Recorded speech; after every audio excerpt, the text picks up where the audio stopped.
Predictive Analytics 2016 provides a helpful introduction to a complex and fascinating field. Learn how data gets crunched so that people can make more informed decisions, a practice that has drastically altered the way the world conducts its research and runs its businesses. Siegel offers an enlightening glimpse at the wide-ranging areas that have been forever changed, from marketing to healthcare, banking to artificial intelligence. What's in it for me? Learn the basics of predictive analytics. The amount of data swirling around online every day is truly mind-blowing. Every post you like on Facebook, every purchase you make online, and every ad you click generates data, oceans of data. For companies and governments wishing to better understand and influence your behavior, this data is a gold mine. By using predictive analytics, or PA, a branch of analytics concerned with predicting future events, companies can use the data you leave behind to predict your future behavior with uncanny precision. As you'll see in these blinks, however, this increasing ability to predict individual behavior also raises important moral and ethical questions. Do we want our future to be predicted? In these blinks, you'll learn how PA works, why IBM's Watson is the greatest leap in artificial intelligence so far, and that PA may be somewhat prejudiced. Predictive analytics can help you lower your risks and make safer decisions. Every time a company invests in an expensive marketing campaign, they're taking a risk. There's always a chance the campaign might fail and millions of dollars will disappear down the drain. However, when predictive analytics are used, a company can reduce that risk. The purpose of predictive analytics, or PA, is to study human behavior and get a sense of how people will respond to certain situations, such as seeing an advertisement. It does this by taking into consideration a wide variety of statistics and human characteristics, all of which are focused on understanding individual, as opposed to general, behaviors. So you wouldn't use PA to determine which advertisement has the broadest appeal, you'd use it to determine the likeliest responses of specific people to specific advertisements. More precisely, once you enter all your variables, you're given a predictive score. Now, the score doesn't tell you the future as much as it tells you how probable certain individual reactions will be. For example, let's say you want to know which online ad people in the United States will be most tempted to click on while searching for grants and scholarships. The more variables you supply, such as age, gender, and email domain, the more precise the predictive score will be. These predictive scores are useful to organizations that want to know the best demographics to target for certain discount offers and advertisements, as well as for organizations that want to know which stocks to buy or people to audit. The predictive model used in PA is more dynamic than other models since it's based on machine learning, which means it can change, grow, and adapt based on the kind of data it is given. And it's more accurate than other predictive tools since it uses backtesting, which takes old data to determine how accurate your results will be. So, if you're trying to predict whether the S&P index is going to go up or down in a year's time, with backtesting, you can feed it old data from 1990 to see how accurate it is about the S&P in 1991. Making predictions leads to questions of responsibility, morality, and prejudice. As our ability to use technology for predictive purposes gets better and more sophisticated, an important question arises: how many spoilers do you want to be given about your life? And, more importantly, how many lives are you willing to spoil? But it's more than just the question of knowing about your future. A more pressing concern with predictive analytics, and the data mining that goes hand in hand with it, is privacy. When the press found out that the retail corporation Target was using PA to determine which customers were most likely to get pregnant, many felt that the company had gone too far. While Target said it just wanted to advertise maternity goods to the right women, this kind of marketing runs the risk of leaking people's personal information to their friends, family, and co-workers, information that those people may not be ready to share. But there's clearly the potential to do good in crime prevention. One firm used backtesting of old data from Santa Cruz, California, to show that 25% of burglaries could be accurately predicted. This sort of system can help police identify different hot spots that can then be patrolled on a daily basis. Large cities like Chicago, Memphis, and Los Angeles all use PA in an effort to reduce crime rates.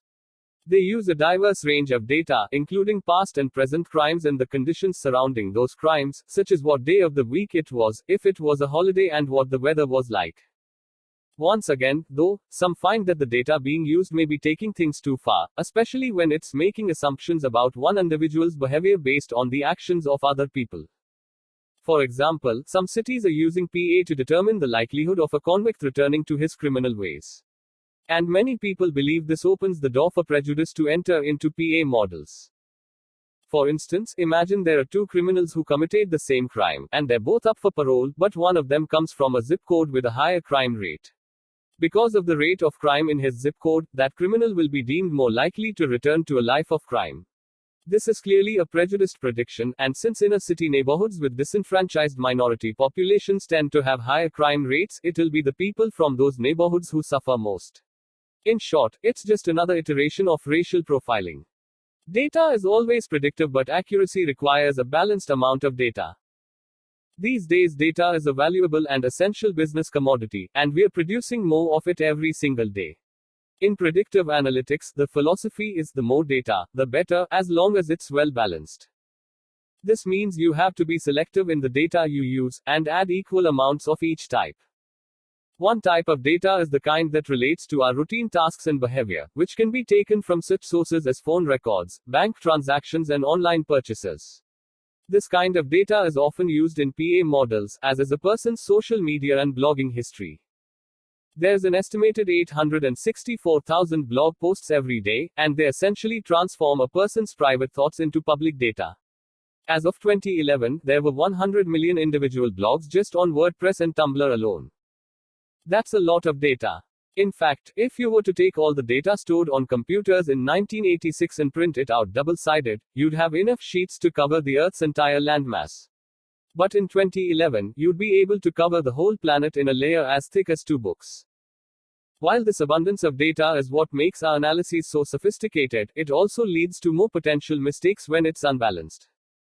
As data increases, so does the likelihood of a random event being mistaken for something meaningful. Most of the errors that occur in PA are the result of too many variables in one area leading to a false correlation, but this can be avoided by creating balanced data sets, which usually means adding more data. For example, according to one study using PA, you have a lower chance of buying a lemon, that is, a faulty car, if the car in question is painted orange. This is obviously nonsense, yet the data backed it up. The problem was there weren't enough car sales to balance out the data, and when more were added, it became clear that the color of the paint had nothing to do with the chances of buying a clunker. Machine learning can find risks that get overlooked, but there are risks to machine learning as well. As we've seen, predictive analytics benefits from machine learning, so that, over time, a model can get even more precise in its predictions. But there's another very important benefit of machine learning, which is its ability to recognize disguised risks, or micro-risks. Disguised risks are a common danger in business. They tend to be tiny losses that are easy to either miss or ignore, until they build up into a huge problem. For example, when Chase Bank started using PA to make long-term forecasts on mortgage payments, it realized just how much future interest it was missing out on by letting customers prepay or make early payments on loans. These payments looked like minor losses at first, but when added up in projected earnings, they became a painfully big issue. With predictive analysis and machine learning, computers literally program themselves.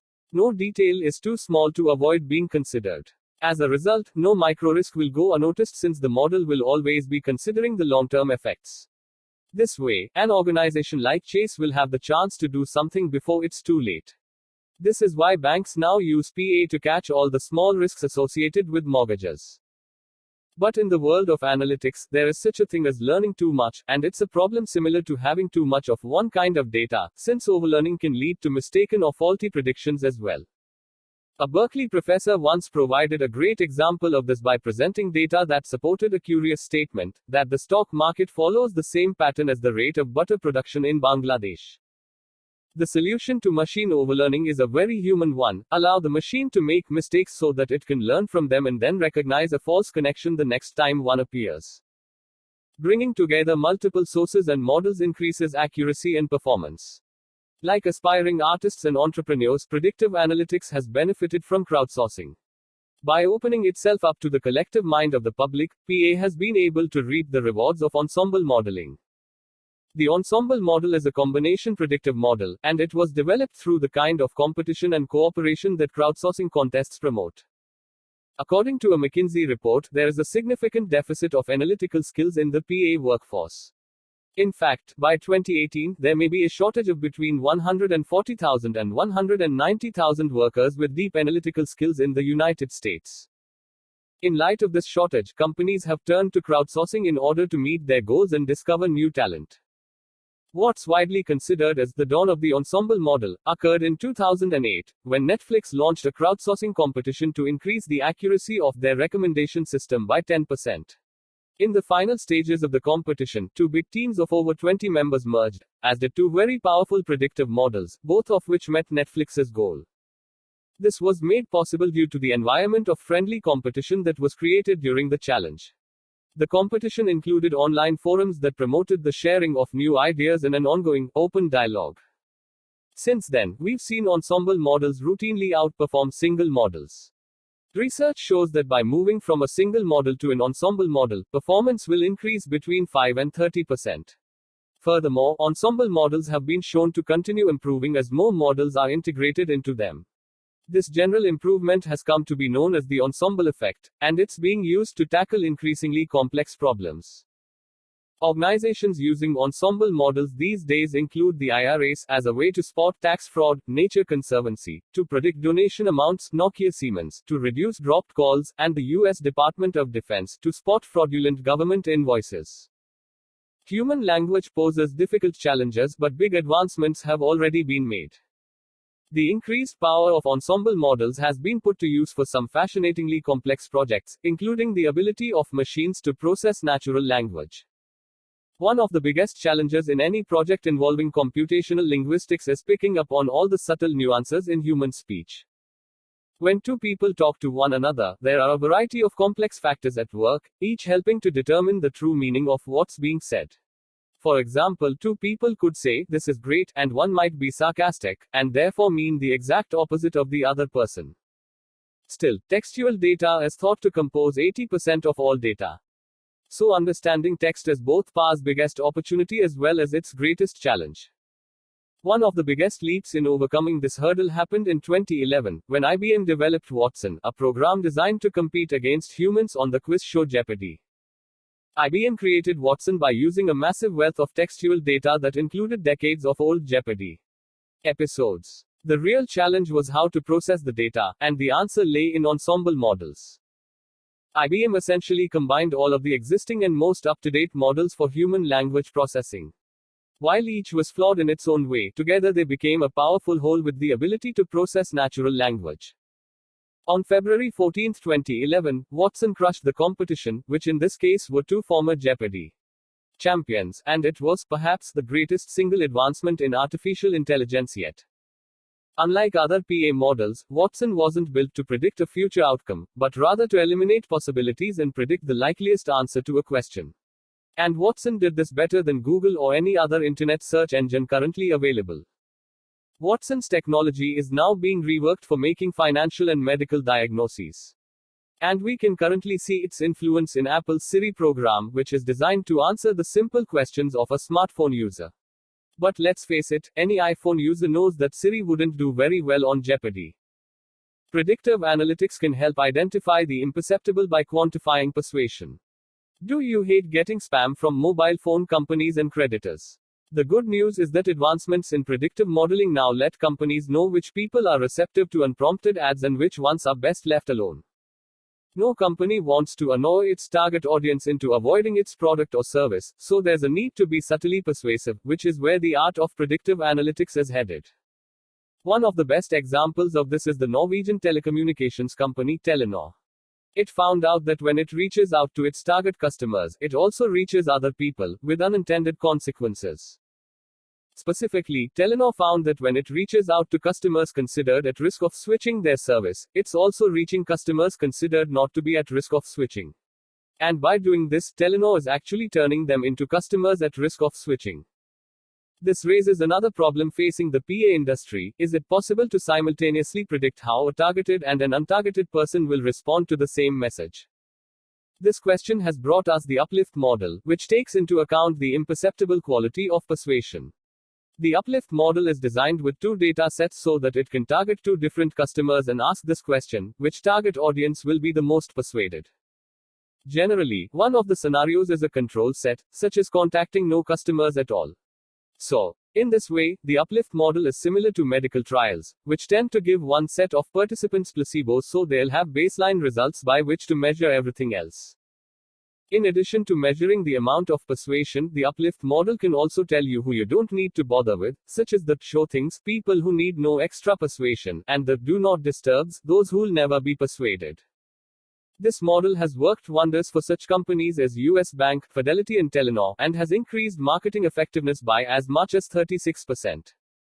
Along with the ensemble effect, the uplift model is a great example of how predictive analysis has grown and a testament to how seemingly insoluble problems can be overcome. Final summary. The key message in this book.